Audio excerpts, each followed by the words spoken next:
Astrologer Ramakrishna Ghosh.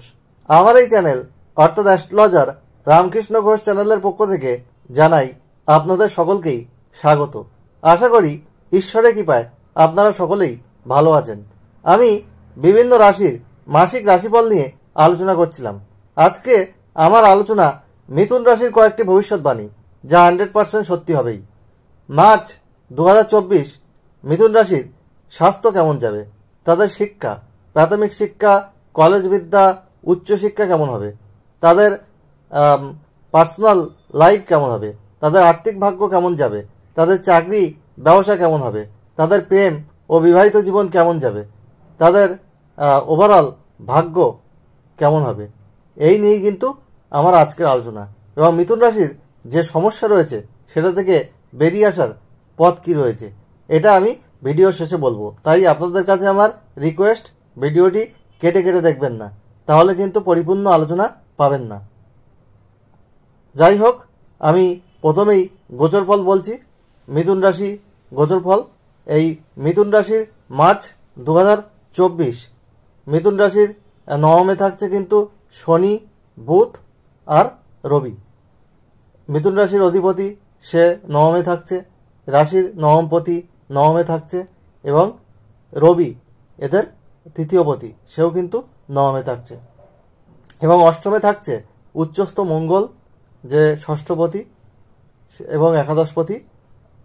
পরে 15ই March সেই মঙ্গল কিন্তু নবমে গোচর করবে। এবং নবমে থাকছে, অষ্টমে থাকছে পঞ্চমপতি শুক্র। এবং 7ই মার্চের পর শুক্র কিন্তু নবমে গোচর করবে।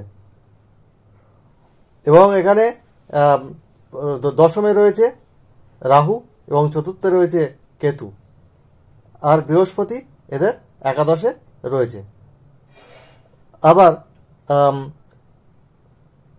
7ই মার্চের পর বুধ কিন্তু এদের একাদশে গোচর করবে, অর্থাৎ বুধ দশমে গোচর করবে, অর্থাৎ বুধ রাহু যুক্ত হচ্ছে। আবার 25শে মার্চের পর বুধ কিন্তু একাদশে গোচর করবে। তাহলে বুধ 3টে রাশি কিন্তু গোচর করছে, নবম, দশম এবং একাদশ। বেশিরভাগ টাইমটাই কিন্তু 7ই মার্চ থেকে 25শে মার্চ পর্যন্ত বুধ দশমে রাহু যুক্ত হচ্ছে, এবং রবি 14ই মার্চ কিন্তু দশমে রাহু যুক্ত হবে। যাই হোক, আপনাদের কিন্তু একটু সিদ্ধান্ত বুঝে শুনে নিতে হবে, দুই একজনের সাথে আলোচনা করে ডিসিশন নিতে হবে। ইন্ডিভিজুয়াল ডিসিশন নেবেন না, হঠকারী সিদ্ধান্ত নেবেন না, তাহলে কিন্তু আপনাদের ডিসিশন ভুল হয়ে যেতে পারে। কারণ বুধ আপনাদের রাশির অধিপতি, সে কিন্তু ডিসিশন মেকিং প্ল্যানেট, সে কিন্তু দশমে নিচস্থ এবং রাহু যুক্ত হচ্ছে, যার জন্য আপনাদের কিন্তু ভ্রম হতে পারে, ডিসিশনে ভুল হতে পারে, পরে আপনাদেরকে তার জন্যে আফসোস করতে হতে পারে। আপনাদের কর্ম পরিবর্তনে একটা প্ল্যান বা পরিকল্পনা থাকতে পারে, কিন্তু ডিসিশন নিয়ে আপনারা সেই পরিকল্পনা করবেন, তবেই কিন্তু আপনারা ভালোর দিকে যেতে পারবেন। আর আপনাদের স্বাস্থ্য নিয়ে বলছি, কারণ হেলথ ইজ ওয়েলথ, স্বাস্থ্যই সম্পদ। স্বাস্থ্য যদি ভালো না থাকে তাহলে কিন্তু কোনো কিছুতেই কনসেন্ট্রেশন করা যায় না, আমাদের সাকসেস রেট অনেকটা কমে আসে। তাই স্বাস্থ্যের বিষয়ে আপনাদের একটু সতর্ক থাকতে হবে। যাদের রক্ত সম্পর্কীয় কোনো সমস্যা আছে, প্রেশার এইসব আছে, তাদের কিন্তু একটু সতর্ক থাকতে হবে। আর রাস্তাঘাটে আপনারা সাবধানে চলাফেরা করবেন, বিশেষ করে মাসের প্রথমার্ধে মঙ্গল অষ্টমে থাকছে, শুক্র যুক্ত হয়ে পঞ্চমপতিও অষ্টমে থাকছে, ফলে আপনাদের কিন্তু একটু সাবধানে থাকতে হবে। কোনো চোট আঘাত লাগতে পারে, আপনারা গাড়ি ঘোড়া সাবধানে চালাবেন মাসের প্রথমার্ধে, না হলে কিন্তু কিছু সমস্যা আসতে পারে। এবং দ্বিতীয়ার্ধেও কিন্তু মঙ্গল শনি যুক্ত হচ্ছে, সেক্ষেত্রেও একটু সাবধানতা কিন্তু দরকার রয়েছে।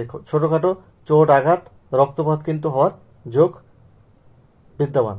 এবং আপনাদের স্কিন ওরিয়েন্টেড কোনো সমস্যা হতে পারে, চোখের কোনো সমস্যা হতে পারে, নার্ভ রিলেটেড কোনো সমস্যা হতে পারে, এবং যাদের সুগারের সমস্যা রয়েছে তাদের সুগারের সমস্যা হতে পারে। এবং এই শুক্র কিন্তু 7ই মার্চ আপনাদের নবমে গোচর করবে, পঞ্চমপতি। ফলে আপনাদের স্বাস্থ্যের বিষয়ে সচেতন থাকতে হবে, এবং আপনাদের যোগব্যায়াম, নিয়মিত শরীরচর্চা করতে হবে, এবং খাদ্যাভ্যাস আপনাদের কিন্তু মেনটেন করতে হবে। যাই হোক, আপনাদের নেক্সট আসছি শিক্ষা। আপনাদের চতুর্থ স্থানে কেতুর অবস্থান এবং চতুর্থপতি আপনাদের বুধ, সে কিন্তু দশমে নিচস্থ হচ্ছে এবং রাহু যুক্ত হচ্ছে 7ই মার্চের পর। আর আপনাদের পঞ্চমপতি সে কিন্তু অষ্টমে অবস্থান করছে ষষ্ঠপতি মঙ্গলের সাথে। ফলে বিদ্যার জায়গায় মনোসংযোগের কিছু অভাব রয়েছে। আপনাদের পরিশ্রম বাড়াতে হবে, না হলে কিন্তু পরীক্ষায় এক্সপেক্টেড রেজাল্ট প্রাথমিক শিক্ষা বা কলেজ বিদ্যার ক্ষেত্রে আসার যোগ কিন্তু নেই।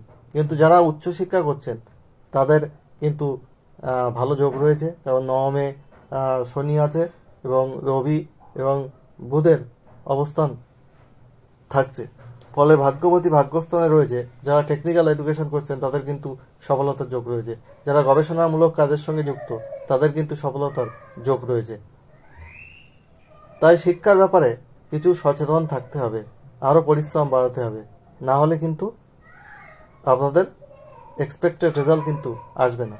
আর হঠকারী সিদ্ধান্ত নেবেন না, মাথা গরম করবেন না, তাহলে কিন্তু পারিবারিক সমস্যাও আপনাদের আসার যোগ রয়েছে। যাদের জমি বাড়ি নিয়ে কোনো সমস্যা চলছে তারা এই সময় একটু সিদ্ধান্ত নেওয়া থেকে বিরত থাকুন, এখন একটু চুপচাপ থাকুন।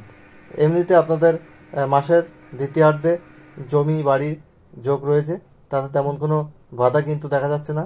আর আপনাদের আর্থিক ভাগ্য কিন্তু মোটামুটিভাবে ভালোই যাবে। একাদশে আপনাদের দেবগুরু বৃহস্পতির অবস্থান রয়েছে, যে আপনাদের দশমপতি। ফলে চাকরির ক্ষেত্রেও আপনাদের উন্নতি রয়েছে। তবে 14ই মার্চের পর রবি রাহু যুক্ত হচ্ছে, তখন অফিসের বসের সাথে আপনাদের কোনো মনোমালিন্য হতে পারে। সে আপনাদের অফিসের বসের সাথে আপনাদের কিন্তু সম্পর্ক ঠিকঠাক বজায় রেখে চলতে হবে, না হলে কর্মের পরিবেশ আপনাদের কিন্তু খারাপ হয়ে যেতে পারে। বা আপনারা কর্মের ক্ষেত্রে নতুন কিছু করার পরিকল্পনা করতে পারেন, আপনাদের কিছু ট্যালেন্ট প্রকাশ পেতে পারে, সেসবগুলো কিন্তু আপনাদের ভালোই রয়েছে। কিন্তু ডিসিশন আপনাদের হঠকারী তার সাথে নেওয়া চলবে না। আর আপনাদের সপ্তমপতি সেও কিন্তু বৃহস্পতি একাদশে রয়েছে, ফলে বিজনেসের জায়গায় ভালো রয়েছে, সেখান থেকে আপনাদের মুনাফা আসবে। যারা ইম্পোর্ট এক্সপোর্ট বিজনেসের সঙ্গে যুক্ত তাদেরও ভালো রয়েছে। 7ই মার্চের পর যারা গ্লামার ফিল্ডের সঙ্গে যুক্ত, বিউটি পার্লার এর সঙ্গে যুক্ত, যারা স্পার সঙ্গে যুক্ত, যারা ফ্যাশন ডিজাইন এর সঙ্গে যুক্ত, তাদের যারা ফিল্ম মিডিয়া সোশ্যাল মিডিয়ার সঙ্গে যুক্ত তাদের কিন্তু ভালোই রয়েছে। যারা অভিনয় সঙ্গীত কোনো বাদ্যযন্ত্র বাজান তাদের জন্যও কিন্তু ভালো সময় এই সময় এক্সপেক্ট করা যায়।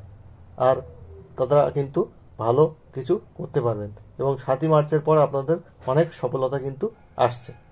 আপনারা লেগে থাকুন, আপনাদের কিন্তু ভাগ্য সাপোর্ট করবে, কারণ শনি আপনাদের নবমপতি, সে নবমেই কিন্তু বসে আছে এবং সেখানে প্রথমে আপনাদের রাশির অধিপতিও থাকছে। 7ই মার্চের পর দশমে নিচস্থ হয়ে যাচ্ছে এবং রাহু যুক্ত হচ্ছে। তারপরে বুধ 25শে মার্চের পরে আপনাদের কিন্তু একাদশে গোচর করবে। ফলে ডিসিশনটা একটু ঠিকঠাক নিতে হবে। আর বাকি সব কিছু কিন্তু মোটামুটি ঠিকই রয়েছে। আপনাদের সন্তান ভাগ্য কিন্তু ভালো রয়েছে। যারা সন্তানের চেষ্টা করছেন তাদের সন্তান হওয়ার যোগ রয়েছে এবং যারা সন্তানের থেকে আপনারা কিন্তু সন্তানের কৃতিত্বে আপনারা কিন্তু গর্বিত হতে পারবেন। আপনাদের সন্তানের এডুকেশনের জায়গায় সন্তানের বিয়ের চেষ্টা করছেন, সেই সব জায়গায় কিন্তু সফলতা রয়েছে। আর আপনাদের বিবাহিত জীবন, আপনাদের সপ্তমপতি একাদশে রয়েছে, ফলে বিবাহিত জীবন আপনাদের কিন্তু ভালোই যাবে। বিবাহিত জীবনে আপনারা অতিরিক্ত সুখ আপনারা কিন্তু অনুভব করবেন। বিবাহিত জীবনে কোনো সমস্যা তেমন হবে না, তবে পারিবারিক কিছু সমস্যা আসতে পারে। হঠকারী সিদ্ধান্তের জন্য আপনাদের কিন্তু সমস্যা তৈরি হতে পারে, শাশুড়ির সঙ্গে কিছু মতবিরোধ হতে পারে, এরকম কিন্তু দেখা যাচ্ছে। আর আপনাদের প্রেম যা ভাগ্য কিন্তু ভালো হচ্ছে। 7ই মার্চের পর আপনাদের যে পঞ্চমপতি সে নবমে গোচর করছে, আপনাদের কিন্তু ভালো হবে প্রেমের ক্ষেত্রে। আর প্রেম আপনাদের কিন্তু বিবাহে কনভার্ট হতে পারে।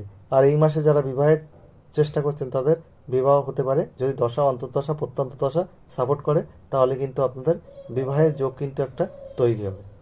আর মিথুন রাশির কিন্তু অনেকটাই ভালো রয়েছে। নবমে একাধিক গ্রহের সন্নিবেশ, আপনাদের কিন্তু এটা পরিবর্তনের সময়।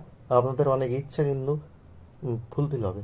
আপনাদের অনেক যে উইশ ছিল সেগুলো হয়তো আগের মাসে ফুলফিল হয়নি, এবার কিন্তু সেটা ফুলফিল হতে চলেছে।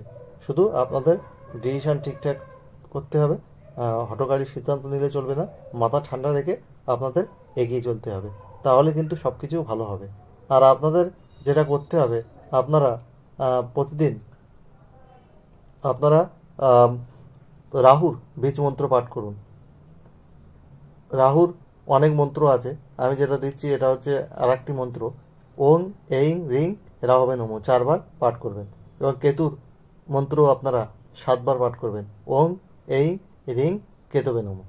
এটা বীজ মন্ত্র না, অন্য মন্ত্র, এই মন্ত্র আপনারা পাঠ করতে পারেন। আর বীজ মন্ত্র থাকলে বীজ মন্ত্রও পাঠ করতে পারেন।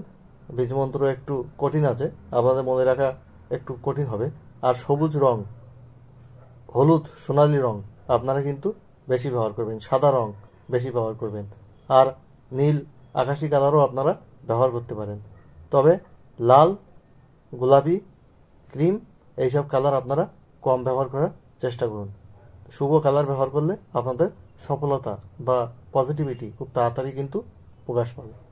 ভালো লাগলে অবশ্যই ভিডিওটিতে লাইক দেবেন, কমেন্ট করে আপনাদের মূল্যবান মতামত জানাবেন, আর চ্যানেলটি অবশ্যই সাবস্ক্রাইব করবেন এবং বেল আইকনে প্রেস করে রাখবেন, যাতে নতুন ভিডিও আপলোড হওয়ার সাথে সাথে আপনাদের কাছে নোটিফিকেশন পৌঁছায়।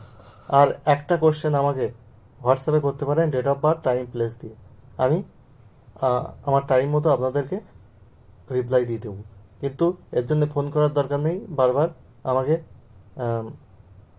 নক করার দরকার নেই, আমি ঠিক দিয়ে দেবো। ফার্স্ট কাম ফার্স্ট সার্ভ বেসে আমি কিন্তু সার্ভিস দিয়ে দেবো। আর এছাড়া আমার কাছে খুব কম পয়সায় অনলাইন হরস্কোপ করে নিতে পারেন, বা চেম্বারে এসে ফুল হরস্কোপ করে নিতে পারেন। অন্য অন্য অ্যাস্ট্রোলজারের মতো আমি কিন্তু সফটওয়্যার থেকে প্রিন্ট করে রিপোর্ট জেনারেট করি না, আমি হাতে লিখে রিপোর্ট তৈরি করি। হয়তো আমার একটু সময় লাগে, হ্যান্ড রিটেন রিপোর্ট আমি তৈরি করে দিই খুব কম পয়সায়, আর এটা জাস্টিফাই করে কিন্তু আমি দিয়ে থাকি। আজ এখানেই শেষ করছি, আপনারা সবাই ভালো থাকুন। আর মার্চ 2024 সব মিথুন রাশির মানুষের জীবন সুখ সমৃদ্ধি আনন্দে ভরে উঠুক, ঈশ্বরের কাছে এই প্রার্থনা করে আজ এখানেই শেষ করলাম। আবার খুব তাড়াতাড়ি নতুন আলোচনা নিয়ে আপনাদের সামনে হাজির হব। আপনারা আমার চ্যানেলটি সাবস্ক্রাইব করে রাখুন।